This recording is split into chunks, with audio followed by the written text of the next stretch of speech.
मुझे 3 दिन पहले महाराष्ट्र जाने का अवसर प्राप्त हुआ था। उससे 1 दिन पहले मैं राजस्थान गया था।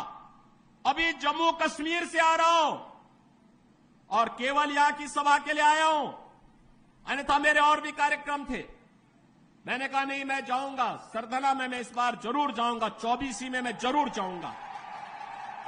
और बहनों भाइयों, मैं इसीलिए आया हूं आपसे कहने के लिए, जो लोग गुमराह कर रहे हैं उनके गुमराह में आने की आवश्यकता नहीं। ये लोग कभी नहीं आएंगे। फिर जाति के सौदागर उपयोग करेंगे, बाद में सौदेबाजी करके गायब हो जाएंगे। हमें किसी भी ऐसे व्यक्ति के बहकावे में नहीं आना है जिससे हमारा राष्ट्र धर्म खतरे में आए।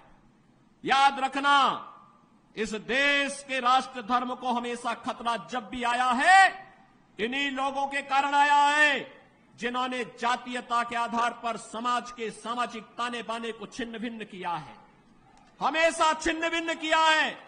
और बहनों और भाइयों, मैं आपको इस बात के लिए आश्वस्त करता हूं कि कोई माय के लाल बाल बांका नहीं कर सकता है। सुरक्षा की इतनी पुख्ता व्यवस्था हमने की है यूपी के अंदर।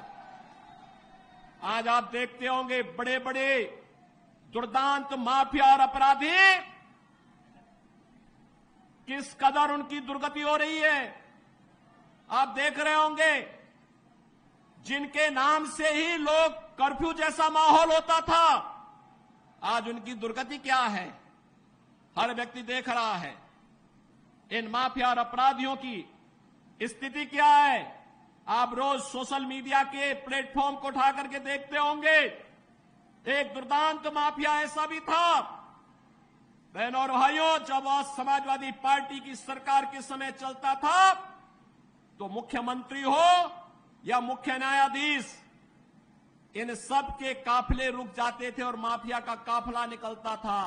और जब हमने कार्रवाई की उस माफिया के खिलाफ और उसको रगड़ करके कोर्ट के सामने प्रस्तुत किया तो उसकी पैंट गीली हो गई थी, उसकी पैंट गीली हो गई थी। और तब हमने कहा था, उस समय उसको हमने कहा था, कानून को रौंदने वाले, आज कानून कितना बड़ा होता है यह एहसास हो रहा है कि नहीं हो रहा है। और निर्दोष लोगों को मारोगे तो मिट्टी भी नहीं मिल पाएगी। और बहनों और भाइयों, इसीलिए मैं आया हूं आपसे कहने के लिए, देखो, जिनकी गर्मी हम शांत कर चुके हैं उनको गर्म मत होने दीजिए। अब इस क्षेत्र को विकास की मुख्य धारा के साथ जुड़ने दो। उनकी सबकी गर्मी शांत हो गई है, वे गए काम से।